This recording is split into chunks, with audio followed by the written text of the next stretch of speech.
Good evening, everybody. Welcome to Conway Hall. We are one of the oldest ethical societies in the world, certainly the oldest one in the UK.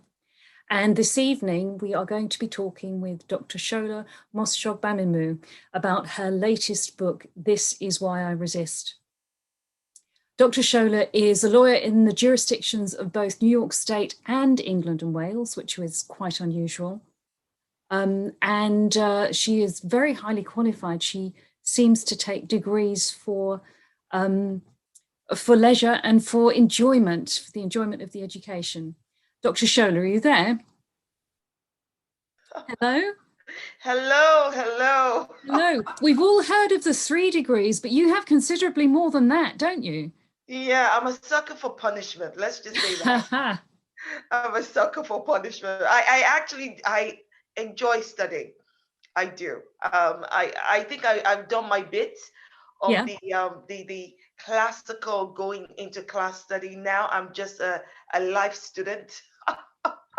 That's wonderful. So what we're going to do is Dr. Shola and I will be speaking for 30 minutes or so. And then after that, we'll open up the floor to the attendees. If they have any questions or points they'd like to make, please do feel free when you're attending to put stuff in the chat window just down to the right-hand side, or ask a question later on. If you don't want to physically answer the question yourself because you just don't want to, or because you've got a previous version of Zoom and you can't get on, that's fine. Just let me know in the message and I'll ask on your behalf. Otherwise, you can come on and speak to Dr. Shola directly.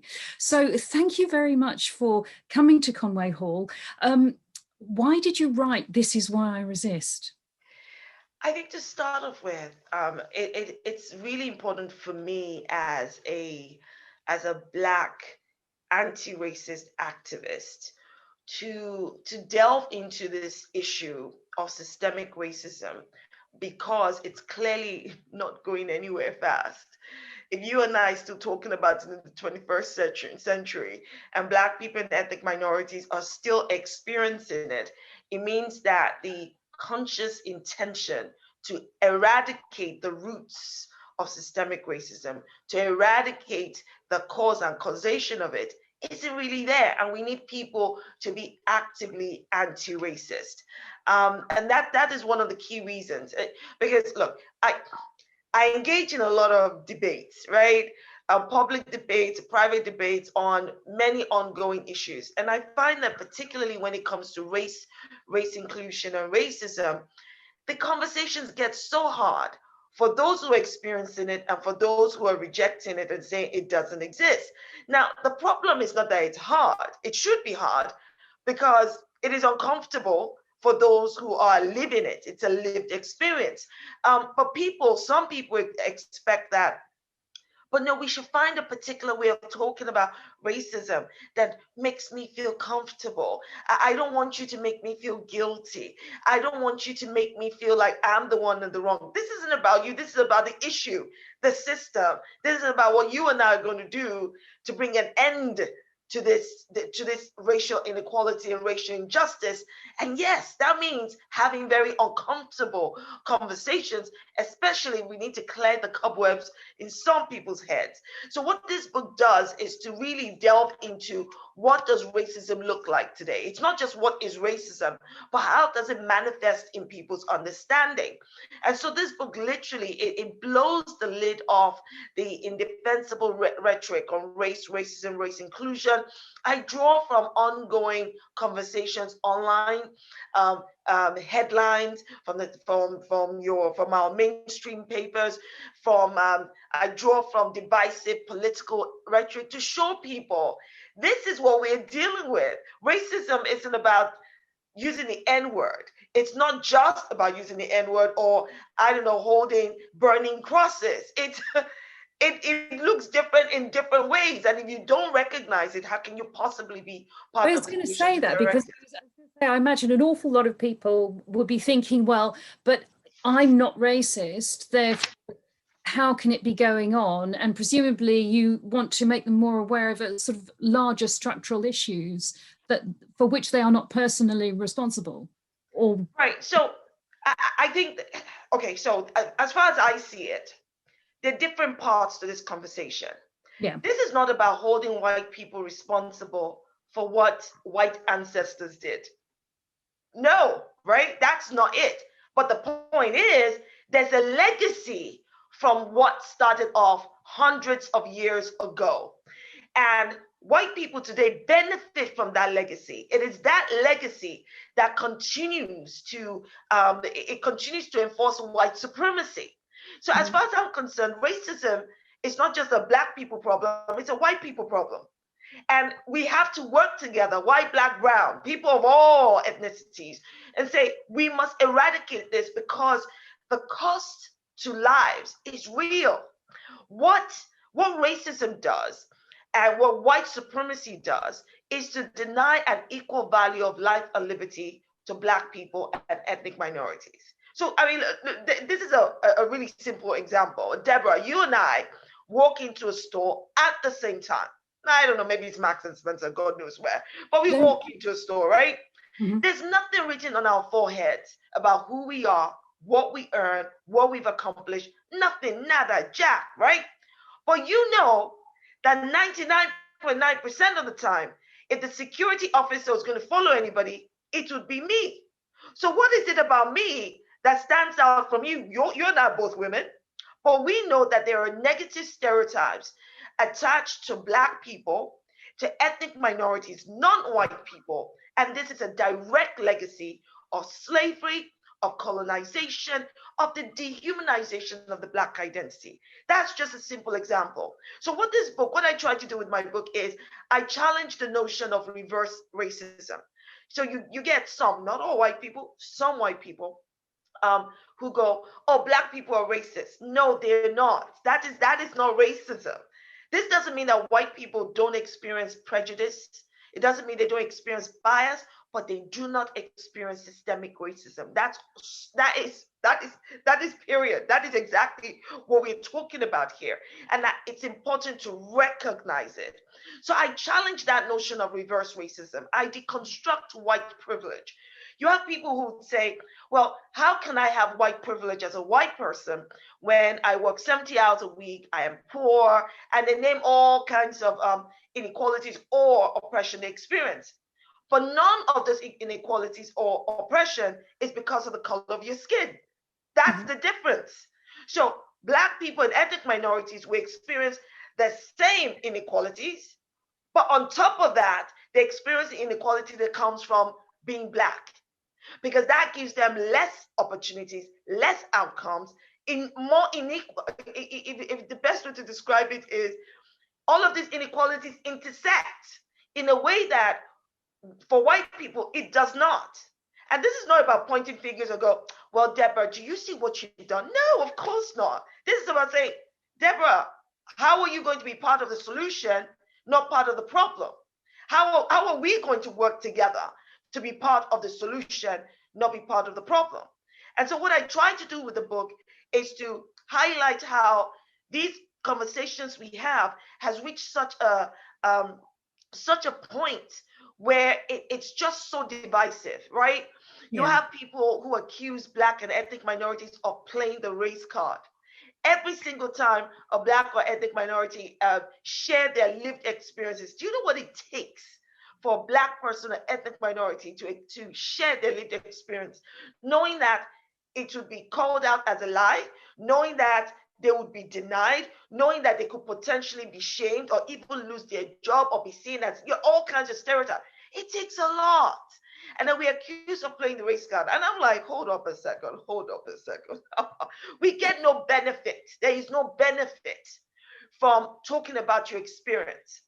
But you see, using the playing the race card is an attempt to silence black people and ethnic minorities. Because you know what? Oppression thrives in silence. But we are saying, hell no. We're going to talk about it because it has to change. One of the things that really interests me about your perspective, actually, is that because you are an attorney in New York State and because you are a solicitor in England and Wales, you've had experience in both places. And I've lived in New York too. So, and I know that there is racism in both places, but they're different. There are different histories. There are different cultures in both places. What would you make of that? I would disagree, Deborah. Really? Okay. Absolutely. The racism in the United States and the racism in the United Kingdom is exactly the same. They don't have different histories. They have the same history. The same legacy of slavery started in the United Kingdom and went on to the United States. Remember when the United Kingdom was the, colonial master or owner of the United States of America before America got its independence, right? Yeah. So the British led this. The history, the legacy of slavery, but particularly so in America, where slavery carried on for hundreds of years afterwards, after the transatlantic slave trade was meant to be ended, right? So it is the same thing. It's the same dehumanization of Black people, the same negative stereotypes, the same lack of equal opportunities that results in unequal outcomes. Okay, so let me put it this way. The fact that you've got, let's use police brutality as an example, because that's what a lot of people like to use. Like, oh, well, it's not as bad here in the United Kingdom. Please read my book. Let me disabuse you of this thought, right? People like to go, well, in the United States, they've got guns. The police are using guns. Well, that makes it worse for you? Well, how about the police here who use hands, who kick people to death, who use their batons, who use other things, choke, Black people to death in whatever circumstances that may find them. Either way, it results in police brutality, which results in serious personal injury or death.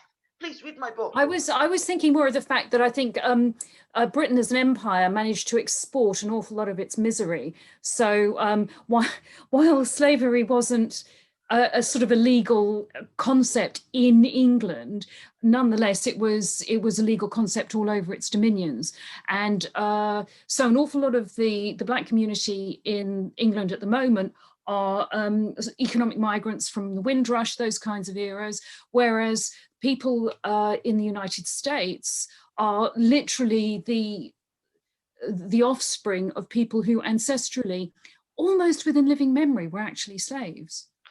Yeah, but you see, those in the Caribbean islands, so the offsprings, those who came on the Windrush, they are the offsprings of those that the British brought from Africa to the Caribbean islands. Yes. It really is. When we talk about the dehumanization of Black people being total, I'm talking real terms. And the reason for that is because nations like the United Kingdom, like the United States, France, Spain, they capitalized on the suffering and the lives of Black people, on the free labor that Black people gave them, for their own communities, for their own societies, for their own wealth, for their capitalism. So Black people were seen as that cargo that they can put on plantations, that they can use as servants, that they can use for hard labor. This was the basis of the global, well, when I say global, let's put global aside, but the Western, the growth of Western capitalism. It was literally built on the back of African slaves. That is exactly it. I went to Barbados a few years ago. I love Barbados, lovely, lovely place. I'd recommend anyone go there. And I read recently about some of the history, and rather like parts of the American colonies, British in the 17th century started by exporting their criminals, the 17th and 18th centuries. But of course, the problem with transportation is that after someone had served their sentence, you had to give them something. You had to give them a bit of land. They were free people. And of course, on an island the size of Barbados, that would have meant within 100 years, it would have been full of people with rights. That's right. But they didn't give that to the Black people. They gave that to the white people. Same as in the United States. All the hundreds of years that millions of Black people contributed and they toiled the American soil. Once they became free, they were not given land. They were made economically poor. And even though Europeans were coming to America, each time they came to America, they were giving land. They were actually giving something to stand on while the Black people were ignored. This is part of the problem. And I have to say, I always also have to point out to people who go, well, we the British, because I'm British too, we came to our senses, we abolished the slave trade, we took our navy, and we went to the coast of West Africa where we used to be the ones taking slaves. We patrolled it, we saved some lives. I'm like, oh, hold up a second. Are you expecting congratulations and a round of applause for something that you helped start? Of course that's what you should be doing. But then let's look at what happened afterwards, right? So the British stopped or fought hard or tried to help with stopping slavery, and then ended up doing what? So before they were taking people, and then what they did was to now take over nations. Colonization, as far as I'm concerned, was just used to replace slavery, because now by getting leaders, local leaders, kings and the like on African land to sign over deeds written in English, deeds of land, using all kinds of, I'm a lawyer. I see some of these words now, I'm like, Father in heaven, how did they get away with that? Yeah. And on that premise, they took over entire nations. They extracted the wealth of African nations and brought it here to the United Kingdom. France did it to France, Spain did it to Spain, Portugal did it to Portugal. It's things like that. So when people go, well, we were really helping, I'm like, yeah, but then you took over entire nations so you could feed yourself and legalize, as far as I'm concerned, it's illegal, and take all of those human resources and natural resources and mineral resources for yourself. So I'm sorry, I'm not about to clap for you. Well, France hideously hamstrung Haiti for more than 200 years. I mean, until Haiti. I mean, Haiti was the first Caribbean island to revolt, right? Yeah. And they did a great job. Because at the end of the day, to your point, when you talked about Barbados and how, the British would transport their convicts. I mean, they did the same to Australia and all of these other places, right? Yeah. And yes, the convicts, once free, or those who were officials who then decided to live in Barbados or any of these countries, will then earn land or anything else to make them economically strong. But they ended up being the minority on islands that were more populated by the slaves that had been brought over. Yeah. Which is one of the reasons, I mean, that the slaves really put their minds to it and they took control of the land. But think about this, they had lost a connection with their ancestral lands. That is what makes this transatlantic slave trade one of the most heinous crimes, as far as I'm concerned, in recent human history. People like to point out that, well, we in Britain, we used to have slaves, we had serfs, right?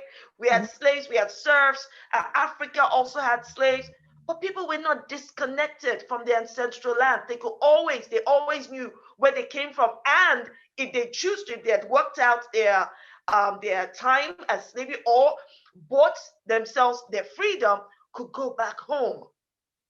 That was not available to many of the African Americans or to the British, Black British. That was not available to many of the Caribbeans. And that is why their descendants don't have that immediate connection. Actually, to a degree, I sort of sense the demonization of Haitian religion, actually, because it's one of the very, very few traditions that really does have strong links back. And it's so much...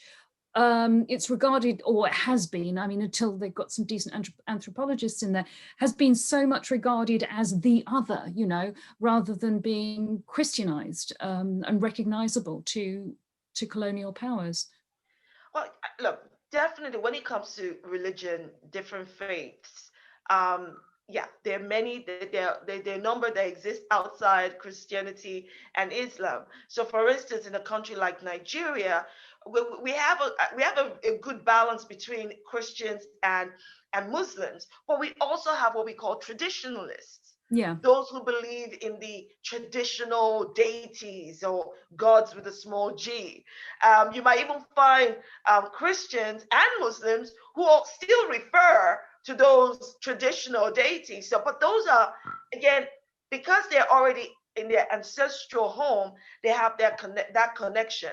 But you will find in certain communities, especially in Brazil, where there's a very large Yoruba, I'm Yoruba, a very large Yoruba community, descendants from the slaves that were taken from the west coast of Africa.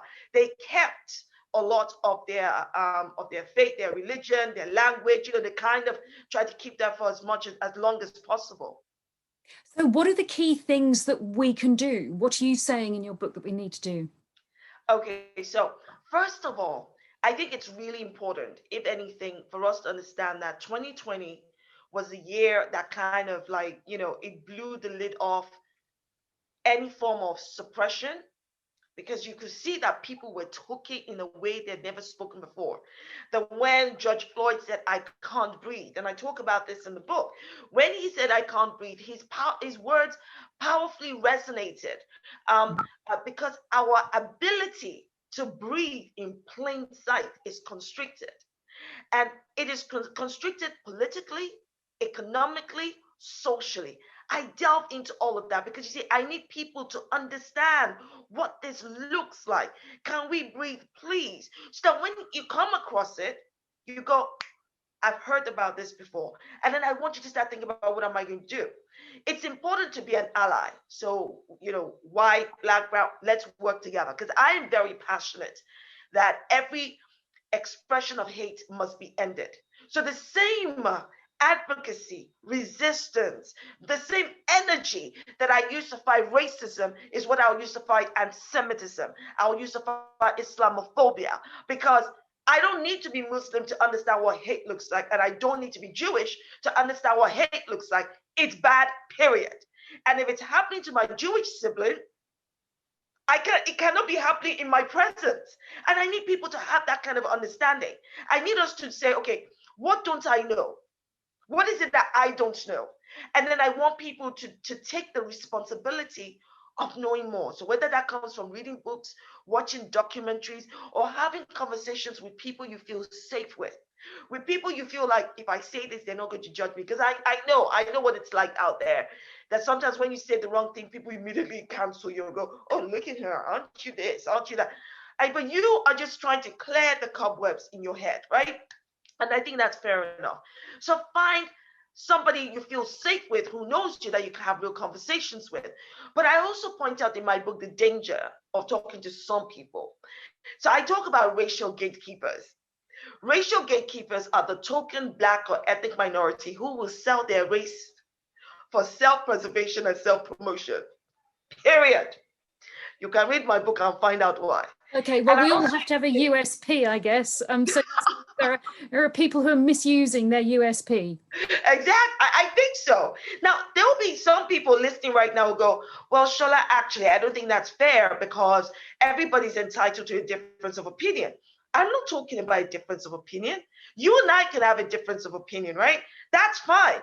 But I'm saying that so when I say Deborah, so Deborah, if you were say a fellow Black sister, you're a white sister, so let's say you're a fellow Black sister, but you use your position and influence to legitimize the ongoing dehumanization of people who look like you. That makes you a racial gatekeeper. That's not just a difference of opinion. Your difference of opinion should not be invested in my oppression. Now, James Baldwin, I don't know if the listeners have heard of him. Brilliant man. I mean, he said this over 60 years ago, and it's still relevant today. And he said, you and I can disagree and still love each other, unless your disagreement is invested in my oppression, in the denial of my humanity and my right to exist. That is what I'm talking about.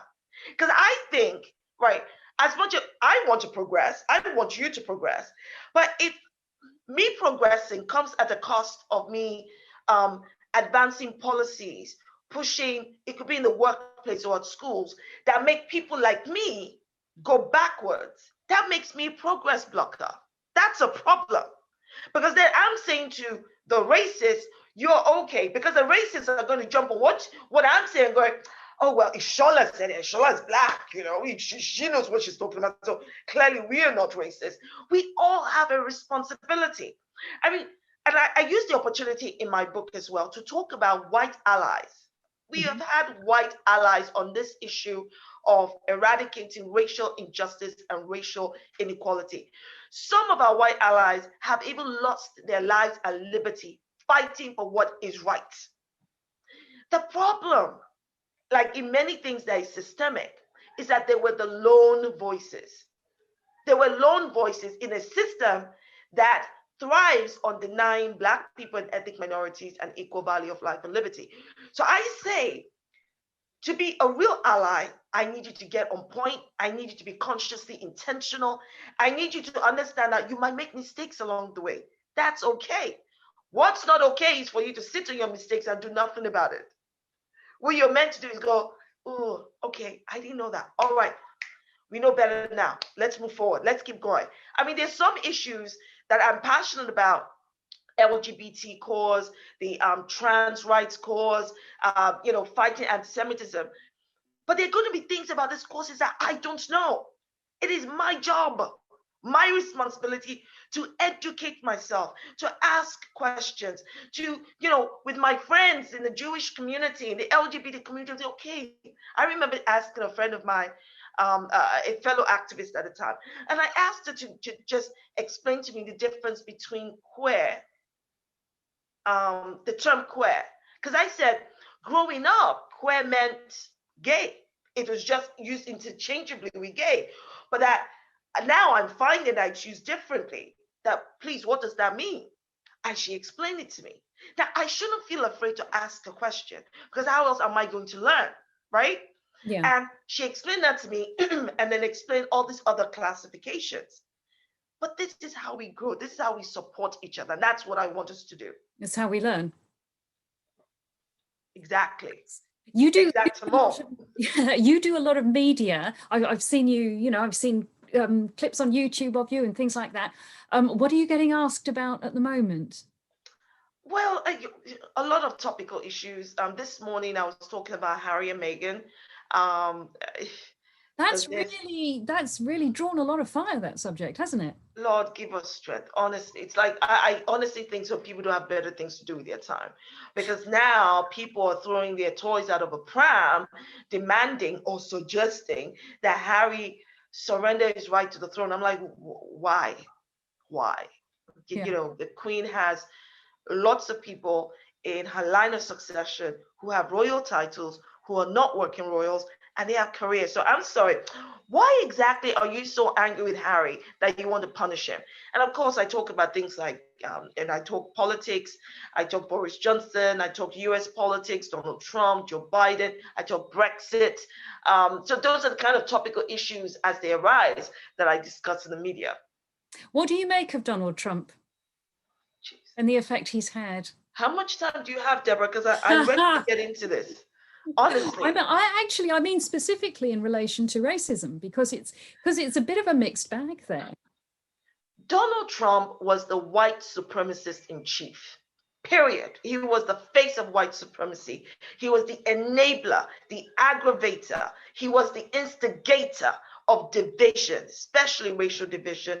He stoked every single one of those lines of division, and he did it deliberately, knowing exactly what he wanted to achieve. So his whole presidency from day one, I still remember when we had the Women's March here on his first day, when he was for his inauguration. I remember how cold it was that day in January. It was freezing. And I remember I had some really delicious meal, and it was so warm and cozy at home. But I was so pissed off, I was going out there. I don't even recall knowing if any of my friends were going to be there or anybody that I knew. I had no idea. All I knew was I am annoyed, and that is what triggers me, because everyone, your activism is triggered by something. Yeah. I'm like, I am leaving this house today. We're going to the US Embassy. We're going to march, and we're going to march all the way down to Trafalgar Square. Now, what I didn't know was that on getting there, I was going to be one of those on the front line, and I was going to be one of those doing the chants, leading hundreds of thousands of people in marching to Trafalgar Square. I didn't know that. All I knew that morning was, I am pissed off and I'm going to do something about this. I remember I was in New York when Barack Obama became president. Oh, Remember that actually it was in the November when it was announced. yeah. And I wasn't in New York when Donald Trump was announced, but I was on the phone to my friend. And I remember on the Obama day that we could hear, I was on the Upper West Side, but you could hear a dull roar from Times Square, which is a couple of miles away, because you could hear people going, yes. And there were people driving up and down Broadway, sort of honking horns and stuff. It was very celebratory. It was very celebrational. And you see, for some people, not all people, what they failed to recognize was the intergenerational celebration. It was people of all ages. It was people of all race, white, black, brown. It was people from different backgrounds, different faiths, celebrating not just the first Black president of the United States, because he's biracial, but the fact that he's a decent human being. Just somebody. There was just a lot to celebrate about him. And of course, there were people who went, well, you're only celebrating him because he's Black. I'm like, don't be a fool.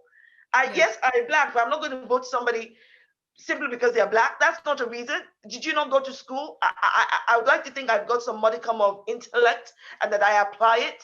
No, he came across as the best person for the job. Of course, people 8 years down the line want to pick out what they think he did wrong or that he wasn't a great president. And I'm like, look, any legitimate criticisms you have about him, fine.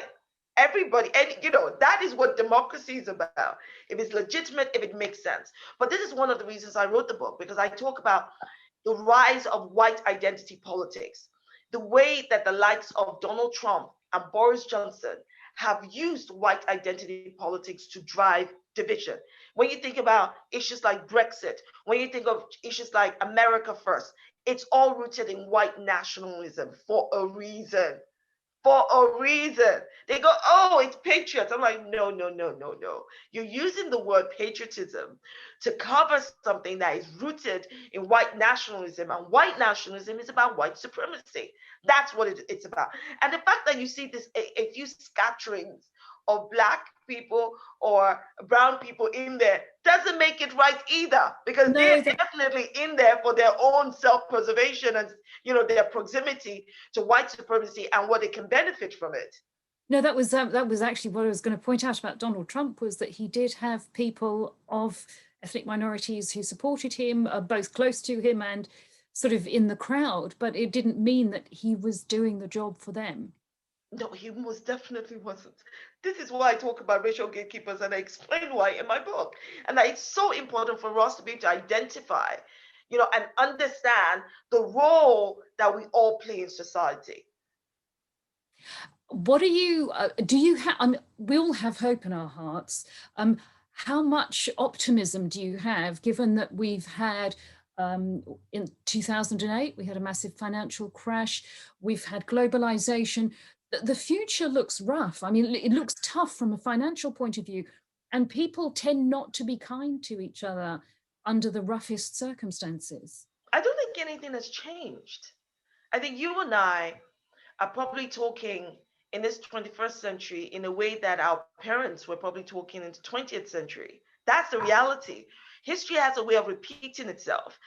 So whether it's the existence of the class system, of the rich still getting richer and the poor getting poorer, it's still happening. How can that be happening, especially in a world of technology? People seem to be celebrating the fact that we've got the middle class. Like that is sufficient.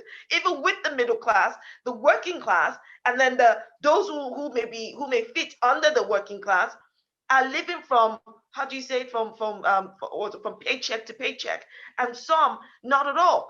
And look, that is why when the pandemic hit last year, it really shone a light on the long-standing structural inequalities, the racial inequalities, the economic inequalities, the health inequalities, and it exacerbated that issue. And this is why I'm saying that there's so much that we as individuals need to understand and be responsible for. I call out the fact that people who live from paycheck to paycheck, who understand that they want a better life, will still go and vote for politicians who will do jack all for them. You explain that to me. I don't get it. How does that make sense? How do you go, well, I'm still going to vote for Boris Johnson, even though I know he's a pathological liar, even though he's not been able to answer any questions, he mumbles a lot, there's no substance. I'm still going to vote for Donald Trump, even though he says, yeah, bigly and great. The man does not have a sufficient vocabulary to construct a sentence that adds any real substance to anybody's life, right? How do you do that? How do you go, well, I like him anyway? How is that going to translate into food on your table, clothes on your back, and roof over your head? And not just for you, but for your Black neighbor. Not just for your Black neighbor, but for your Jewish neighbor. How are you not thinking in bigger, wider terms? How are you not thinking beyond me, myself, and I to my community? Because you see, I believe strongly that if I stand for my Jewish sibling, they will stand for me. I think that is how it works. I think that, when we hear love goes around, I think it really does. And if you start thinking that way, it means that the way you exercise the power of your vote makes a difference. Which is why when it comes to things like race, racism, and race inclusion, I'm saying to my white siblings, I need you to use your white privilege and make a change. Don't go, well, I don't have privilege. Heck yes, you do. I didn't create it. You didn't create it. We were both born into the structure. But I need you to use that white privilege and make a difference. That's what I'm talking about. Or I know that I don't have white privilege, but I know that I have privilege as heterosexual because our societies are created by default for heterosexuals, right? Not for homosexuals, not for the LGBT community, which means that I have to use my privilege as a heterosexual to ensure that my LGBT siblings have an equal value of life and liberty to mine. I'm sorry. Also, that you've had access to an education. You've been born in a place where you could get to it. I mean, you had to do the work, but you have to do exactly. And I need people thinking about all this kind of privileges, because I'll say I have a privilege as an able-bodied person, because I know that by default, our society is created for able-bodied people and not for those with disability.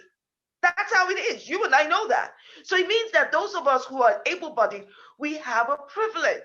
So we have to use that privilege to stand for our brothers and sisters who have, disabilities. It's important that when you go into a building, or maybe you're a business owner, you want to start your own business. When you walk into your building, it's not enough to have steps. You have to be thinking, oh, how is my brother or sister with disability going to enter the same building? How are they going to access the same thing I am accessing? That's the way we need to be inclusive in our thinking. But that doesn't come from somebody, right here. I'm going to use a workplace now as an example. Workplaces have these brilliant policies. Look at us. We've got excellent diversity policies, which they hire lawyers like me to write. And that's fine, because we'll make sure the punctuation is there. We'll even create loopholes where there needs to be loopholes. But that is not what makes you inclusive. This is what makes you inclusive.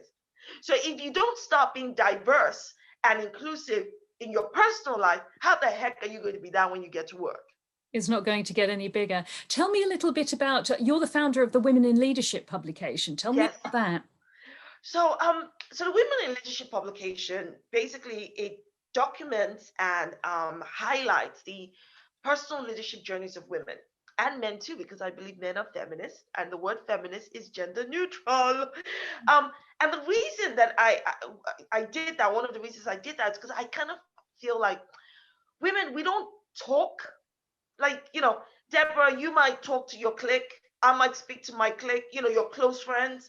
But the reality is your experiences, your triumphs, your challenges may help a woman in France, may help a woman in India who go, oh my God, that's exactly what I'm going through. Boom. And I thought, wouldn't it be fantastic if we could connect through our stories, connect through our challenges, connect through our thought leadership? And that is why I have the Women in Leadership publication. And how do you get people to contribute to that? Do you approach them, or It's both, actually. A lot of people reach out and they have pieces, or they have incredible women that they want to talk about, or they think that need to be showcased because they've achieved such incredible accomplishments. We also feature men as influencers who continue to use their own leadership journey to influence positive outcomes. And so people do come, and there's some people that I might even meet for the first time, and I'm like, whoa. Yeah, they've got to get you to do lovely. Yeah. Oh, like, oh my God, your story must be told. Please, let's tell your story. So it's a bit of both, but we get lots of requests and contributions in. I think one of the wonderful things, there's not many wonderful things about 2020, but perhaps one of them is that we realize that our fates are all together, because if we don't get vaccinations to developing countries, then there's going to be a resistant variation come from there. If we don't get vaccinations to our Black and minority ethnic communities within this country, because they're nervous for whatever reason, then there is going to be a resistant variation. So perhaps that lesson has helped us to realize all of our fates are actually tied up together. No, I agree. All our fates have always been tied up together, but let me just enlighten on some points. I would say that COVID-19 showed up all these developed countries it showed them up as not being so developed. Think about it. Most of the worst cases of deaths and illnesses came from the most developed countries, not the developing countries. Why is that? And think about the fact, to your point when you said, some Black and ethnic minorities who are hesitant to taking it for whatever reason. No, it's not for whatever reason. There's history. There's medical history in which Black people and ethnic minorities have been used as scapegoats, as guinea pigs in Britain, in America. And so Black and ethnic minorities are like, you're not going to use me as a guinea pig this time. You lot take it, and then come tell us. Now, I joined this this call with other number of other people, high-profile actors, celebrities, influencers, and the like, to send a message to our communities to say, please take the vaccine. Please get informed. I do believe that people must get the information, and they should please take the vaccine, because we must understand where their concerns come from. But at the same time, we must get rid of the misinformation that's been fed to them. A lot of that has been from the conspiracy theories from the far right. You have to say, all of these conspiracy theories trying to hold people back. I've never heard anything so crazy. Anti-face maskers. In the name of all that is good. Tell me how a mask is infringing on your rights. But anyway, to each his own. The point is, all of this created a lot of conversation, a lot of misinformation that still needs to be waded through. So you are right that all of our fates are intertwined, and that's why I'm saying that it is so important for us to work together. This is why I resist. I resist because what affects you, I don't want something bad to happen to you, and I hope to God you don't want something bad to happen to me, and I want us to have each other's backs. This is what it looks like. This is why I resist. It's funny talking about all of this. Do you know, I actually have more optimism for UK and Europe than I do have for the United States, because I think there is some I love the United States. Some of my dearest friends are American, people who I would jump in front of a bus for. They're not quite American, they're New Yorkers, sort of a different kind of person, really. But it is, there is such a cultural strand in the United States of individualism and, white supremacy, sort of, the conspiracy theorists, the sense that the individuality is an important value. is, but this is one of the reasons why I say I don't really see the difference in terms, because that individualism exists here, but that the power that the individual has is rooted in nationalism. So if you listen very closely, a lot of the individual I is because I'm English or because I am American. They get their eyes from this sense of nationalism that excludes others. Do you see? And I'm all for individual power, but individual power that is inclusive. Because no man is an island. That's the truth, right? Yeah. And that is why we are repeating the mistakes of our forebears. That's why we're exactly where we are. The global crisis, whether it's the coronavirus pandemic, when Ebola and the SARS virus hit, and people like Obama were like, look, we need to have like a guidance book, right? So that this happens again, there should be a guidance. Nobody was paying attention because they didn't think it was going to happen. I have to say that I think that coronavirus is the first pandemic in recent history that literally just took over globally. It's similar to the Spanish flu, literally took over globally. Ebola you find in certain parts of the world, but COVID just took over. I mean, it took down economies. Yes. That is a badass virus. Yeah, even smallpox and cholera outbreaks, I don't think have had this effect. I mean, the only thing that's had this kind of effect is in the Black Death. Yeah, and just bear in mind that we live in the 21st century, the century of we've already been to the moon, the century of technology and social media, the century of Bitcoin, and we get caught off guard as though we were living in the 18th century. What does that tell you? We are putting all of our focus on some things that are not as powerful or as needed, especially on material things. Yes. Yes.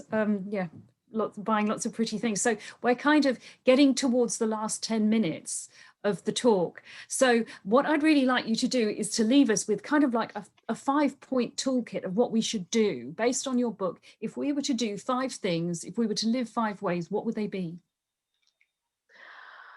So my book ends on a powerful question, and I think it's the most powerful question we need to ask today when it comes to race, racism, and race inclusion. And that question is, when will white people progress?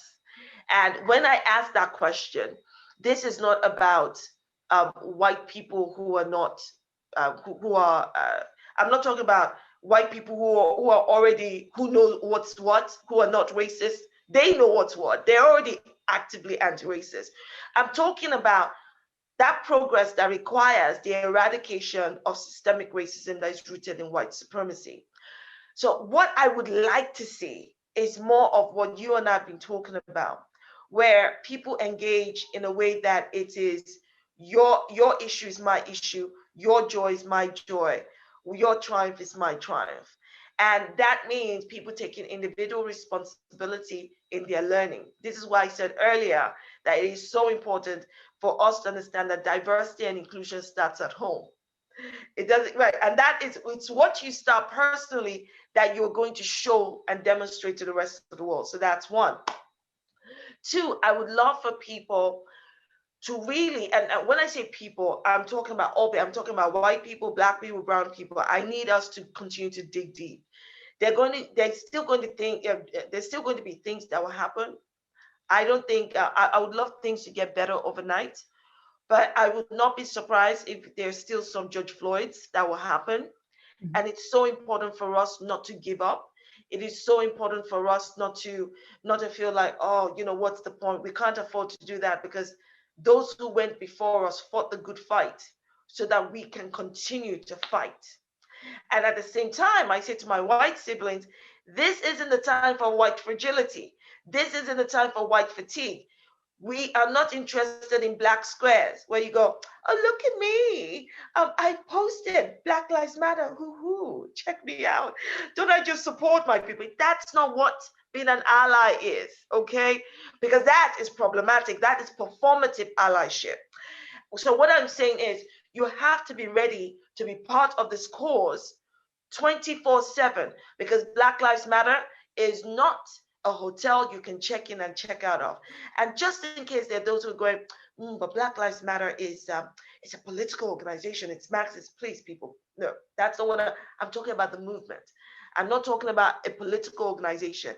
The movement is separate from the organization. The ethos of the movement was at the heart of the abolition of slavery. Black Lives Matter, 3 words. It was at the heart of ending colonization of African nations. It was at the heart of the civil rights movement. Black Lives Matter, the ethos. The ethos was at the heart of ending apartheid. Okay, that is what I'm talking about. Now, Black Lives Matter, equal opportunities and equal outcomes matter. Racial equality and racial justice matters. That's what Shola, I'm talking about. I'm not talking about any political organization. They're 2 different things. I'm going to stop with that. Yeah. And read the book. Read the book. Read the book. And also, I'd like to know just a couple. Who are a couple of your heroes? Oh my goodness! You see, when I get asked that question, I'm going to be perfectly honest with you. I don't start naming people, because in my mind, this is what I think. I think that there are many unsung heroes that I don't know who paved the way for somebody like me. They are my heroes. Of course, we have the very well-known names, the Rosa Parks, the Mandelas, the Martin Luther Kings, the Funmilayo Anikulapo Kuti, she's Nigerian. So many names, those who fought, right, imperialism, fought colonialism. They're my heroes. And the youths of today are my heroes. It warms my heart when I see the youths of different race, different backgrounds, different faiths come together fighting for a cause that that does not affect them personally, but they are personally invested. I'm like, please God, this has to be the future. That's an absolutely brilliant slogan to finish on, because it's extremely optimistic, and it's energetic, and let's hope it is the future. Thank you ever so much for joining us, Dr. Shola. And please, everyone, go and buy This Is Why I Resist. I'm going to now. Thank you for having me. Thank you so much. Thank you ever so much for coming. And to all of our attendees, remember that Conway Hall Ethical Society has been around for a long time, but we haven't been able to open our physical doors for a year now. So if you're able to give any donations online, please do. We can use them to bring you more events like this. Good evening, everybody. Good evening. Thank you. Bye-bye. Bye. Bye.